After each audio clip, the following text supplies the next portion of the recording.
Hi hello అందరు ఎలా ఉన్నారు? Welcome to JSW TV. And ఈ రోజు మనతో అభయ్ నవీన్ గారు ఉన్నారు. హలో అండి. హలో అండి. హాయ్. మార్నింగ్ నుంచి బిజీగా ఉన్నారా?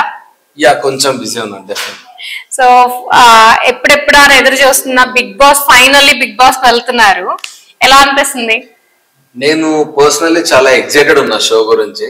సో ఐ మీన్ ఇంకా వన్ డేనే కాబట్టి కొంచెం నర్వస్నెస్ కూడా ఉంది. Yeah I'm very happy. మొన్నటిదాకా చాలా కాన్ఫిడెంట్గా ఉండే. ఈ 2 రోజులు ఈ హడావిడి వల్ల కొంచెం నర్వస్నెస్ ఉంది. But I'm eagerly waiting. ఎలా అంటే ఇంట్లో వాళ్ళు ఏమైనా హెల్ప్ చేస్తున్నారా? ఇలా ఆడు అలా ఆడండి అని ఏదో చెప్తారు కదా. మా వైఫ్, మా చెల్లె, మా ఫ్రెండ్స్ కొందరు చాలా ఇంకెక్కువ చూస్తారు. నేనంటే చూసి వదిలేస్తా. వాళ్ళు దాని అనాలిసిస్ కూడా చేస్తూ ఉంటారు కాబట్టి వాళ్ళు ఇన్పుట్స్ చేయడానికి ట్రై చేసినారు. కానీ నేను చెప్పినా నాకేం చెప్పకండి అన్నాను. ఎందుకంటే పర్టికులర్ రూల్స్ ఉన్న షో కాదు అది. ఎప్పటికప్పుడు రూల్స్ మారుతూ ఉంటాయి. అండ్ స్ట్రాటజీ ప్రకారం నువ్వు ఎంత పైన 105 days స్ట్రాటజీతో అయితే బతకలేము మనం. సో మరి అలాంటప్పుడు ఎందుకు నాకేం చెప్పకండి, బ్లాంక్ వెళ్తా, let me play my game అని చెప్తే సో ఇంకా వాళ్ళు వదిలేస్తారు, ఏం చెప్పట్లేదు. సో ఇంట్లో మీరు కోపంగా ఉంటారా, జోవియల్ గా ఉంటారా, ఎలా ఉంటారు అసలు? అబ్బాయి నవీన్ ని మేము అంటే మాకు తెలియదు కదా, మీరు ఇక్కడ ఏం మాట్లాడుతున్నారో చక్కగా కూల్ గా మాట్లాడుతున్నారు అదే తెలుసు. బిగ్ బాస్ లో చూస్తాము కానీ వెళ్లే ముందు తెలుసుకోవాలనుకున్నాము ఎలా ఉంటారు. నేను 90% ఆఫ్ మై లైఫ్ నేను చాలా జోవియల్ గా కామ్గా ఉండడానికే చూస్తాను. ఆ ఒక్క 10% కొంచెం బాధపడటం, కొంచెం సీరియస్. అంటే నాకు మాక్సిమం కోపం రాదు, వస్తే ఆగదు, తెలిసిపోతుంది, మొహం మీద తెలిసిపోతుంది. నేను ఎంత యాక్ట్ చేద్దామని కుదురుతుంది, ఫేస్ పైన యాంగర్ ఉంటుంది. కానీ చాలా రేర్గా, చాలా తక్కువ. ఏదన్నా అంటే ఇప్పుడు ఎవరన్నా ఎదుటోళ్ళను కొంచెం సరిగా చూడకున్నా, లేదంటే ఏదన్నా పని వాడు తప్పు చేసి కూడా మళ్ళీ వాడు నేనే కరెక్ట్ అని చెప్పి ఇట్లా వాదించి ఇట్లాంటి వాటికి కొంచెం కోపం ఎక్కువ వస్తుంది నాకు. అది తప్ప మిగతాదంతా జరసేపు ఎంజాయ్ చేస్తే అయిపోతుంది కదా అన్నట్టు అనిపిస్తుంది. మీరు చదువులో స్టడీస్ లో చాలా బాగా చదువుతారు, 90% స్టూడెంట్ అని మాకు తెలుసు. సో ఇక్కడ కూడా 90% కోపం రాదు, ఓన్లీ 10% మాత్రమే.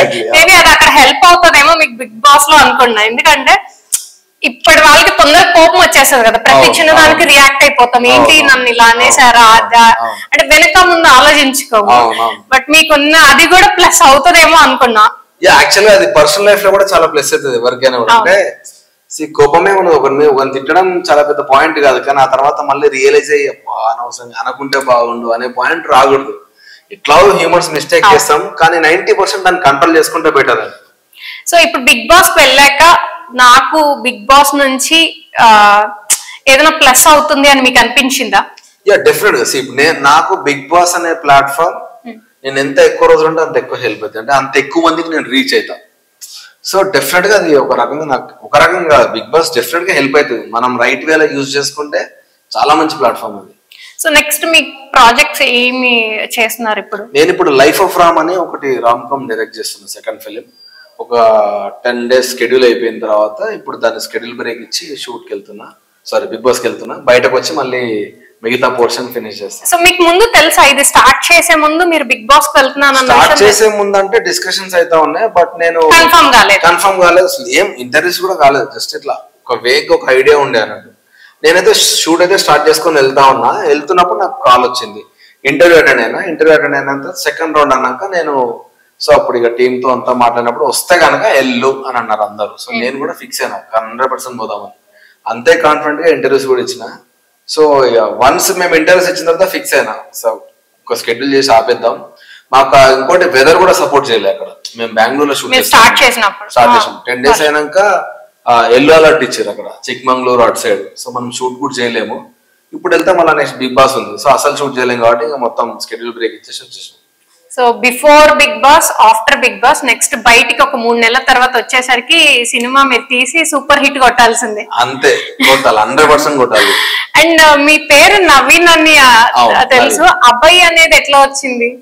అంటే నేను నా చిన్నప్పుడు మా మామ వాళ్ళు హనుమాన్ మాల వేస్తుండే. సో అట్లా నాకు 6th 7th క్లాస్ లో అనుకుంటే టూ టైమ్స్ నేను హనుమాన్ మాల వేసినప్పుడు టెంపుల్కి వెళ్ళడము, హనుమంతుని అట్లా నేను హనుమాన్ కి బాగా భక్తులు. సో నాకు ఏదైనా ఏమన్నా అనిపించినా హనుమంతుని మంత్రం కానీ వినాయకుడిది కానీ అట్లా చదువుకోవడం అట్లా అలవాటు అయిపోయింది నాకు అప్పటి నుంచి అప్పుడప్పుడు.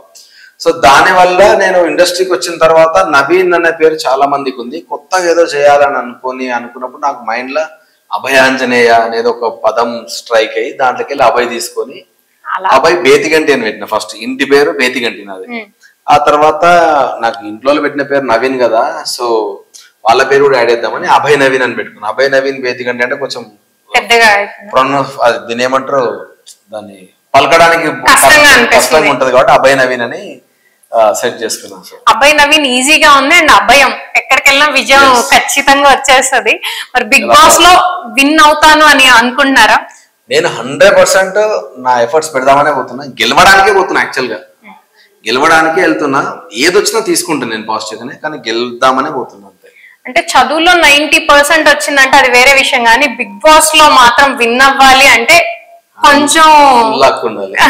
లక్ తో పాటు అక్కడ మీరు ఎలా ఉంటారో అనేది కూడా, లైక్ మీ ఫ్యామిలీతో ఉండటం వేరు, మీకు సంబంధం లేని వ్యక్తులు అందరితో కలిసి ఇలా ఒక క్లోజ్డ్ రూమ్ లో మిమ్మల్ని కూర్చోబెడితే ఉండడం వేరు.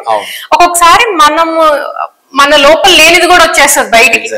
సో మీరు ఎలా ఉంటారా అని ఈగర్ గా చూడాలనిపిస్తుంది. అండ్ ఇంకేమైనా చెప్పాలనుకుంటున్నారా మన ఆడియన్స్ కి? ఏం లేదు, ఇప్పటిదాకా నన్ను ఎంకరేజ్ చేసుకుంటూ వచ్చినారు అట్లనే. సో ఇప్పుడు కూడా నేను నచ్చితే please to support me. Support చేయాల్సింది ఏంటి అంటే మీరు ఓటేయాలి అంతే.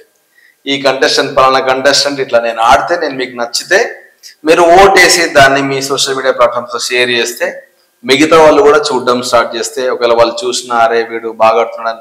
కొన్నిసార్లు ఏంటి అంటే మనకు ఒకడు బాగా ఆడుతున్నాడు అనిపించినా కొన్నిసార్లు వేరే వాళ్ళు ఓటేసారంటే అరే వీడేసి నేను కూడా వేస్తా అన్నది కూడా ఒకటి కొందరికి ఉంటది. సో అట్లా తెలియదు దేనివల్ల ఏమేది. సో నిజంగా నేను గేమ్ మంచిగా ఆడుతున్నాను అనుకుంటే జస్ట్ నన్ను సపోర్ట్ చేయండి సోషల్ మీడియాలో. So rest is not in my hands, దేవుడు చూసుకుంటాడు.